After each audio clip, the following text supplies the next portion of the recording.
কর্মস্থলে যোগদানের জন্য তাদেরকে যাতে দেশে তাদের জায়গা জমি বিক্রি করতে না, অবৈধ পথে জীবন বিপন্ন না করে কারিগরি প্রশিক্ষণ ও ভাষা শিক্ষায় দক্ষতা অর্জনের মধ্যে দিয়ে ইউরোপে প্রতিষ্ঠিত হতে পারার কার্যক্রম নিয়ে সংবাদ সম্মেলন করলেন ইতাল বাংলা সমিতি এবং বাংলাদেশ প্রবাসী উন্নয়ন সমিতির চেয়ারম্যান শাহ মোহাম্মদ তাইফুর রহমান ছোটন।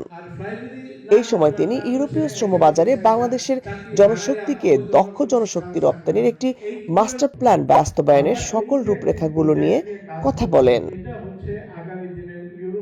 ইটালি বলেন, জার্মান বলেন, ফ্রান্স বলেন, গ্রিস বলেন, স্পেন বলেন, পর্তুগাল বলেন, প্রতিটা দেশে আজকে একটা কর্মীর একটা বিশাল সংকট। কারণ এই সংকটের মূল কারণটা হচ্ছে ইউরোপের পপুলেশনের একটা শ্রেণী আজকে পেনশনে যাচ্ছে, তাদের বয়স বেড়ে গেছে।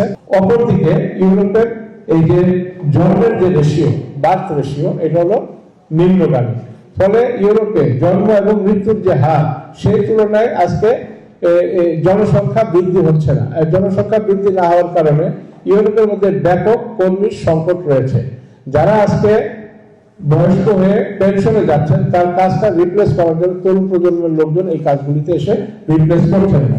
তো ফলে এখানে যে বিশাল ভ্যাকুয়াম সৃষ্টি হয়েছে, এই ভ্যাকুয়ামটাকে পূরণ করার জন্য ইউরোপের প্রতিটা দেশ বর্তমানে বিদেশ থেকে শ্রমিক আমদানি করছে। আলোচনায় উঠে আসে ইউরোপের শ্রমবাজারে প্রায় 10টি দেশে আইটি ও digital, health care, tourism, hotel ও রেস্টুরেন্ট, কনস্ট্রাকশন এবং এগ্রিকালচার প্রতিটি সেক্টরে রয়েছে দক্ষ জনশক্তি রপ্তানির সুযোগ, যার মাধ্যমে একটি উন্নয়নশীল বাংলাদেশ বিনির্মাণের সম্ভাবনা। এক্ষেত্রে প্রয়োজন নবনির্বাচিত প্রবাস বান্ধব সরকারের সহযোগিতা এবং ট্রেনিং এর মাধ্যমে দক্ষ জনশক্তি তৈরির কার্যকরী পদক্ষেপ। আমরা বলেছি যে 2 লক্ষ লোক যদি আমি প্রতি বছরে জব প্লেসমেন্ট করতে চাই ইউরোপে, তাহলে আমার প্রতি মাসে এভারেজে 17-18 হাজার লোককে কারিগরি প্রশিক্ষণ এবং ভাষা শেখাতে হবে। আর এইখানে ইতিমধ্যে আপনাদেরকে আমি একটা বক্তব্য শুনিয়েছি, জনাব তারেক রহমান সাহেব প্রধানমন্ত্রী, উনি একটা ঘোষণা দিয়েছেন যে বাংলাদেশ থেকে কর্মীরা যদি তাদের কাজের জায়গা ওনারা পান, জবের অফার পান, তাহলে বাংলাদেশ সরকারের পক্ষ থেকে ব্যাংকিং সিস্টেমের মাধ্যমে, যেমন প্রবাসী কল্যাণ ব্যাংক আছে, তার মাধ্যমে প্রতিটা কর্মীকে ফাইন্যান্স দেওয়া হবে। তাহলে সেক্ষেত্রে এই সুবিধাটা যদি বাংলাদেশ সরকার বাস্তবায়ন করেন, তাহলে বাংলাদেশ থেকে যে কোনো তরুণ বিনা পয়সায় তারা ইউরোপে এসে কাজে যোগ দিতে পারবে। এবং আমরা চাই এই কর্মসূচিটাকে বাস্তবায়ন করতে, যেটা আমাদের প্রধানমন্ত্রী বলেছেন।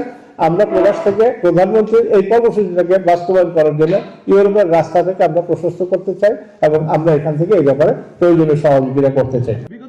সংবাদ সম্মেলনে প্রবাসী প্রতিনিধি নির্বাচনের পাশাপাশি সংসদে সংরক্ষিত আসনে একজন প্রবাসী নারী প্রতিনিধিরও প্রয়োজনীয়তার কথা তুলে ধরেন। লাবণ্য চৌধুরী, ৭১।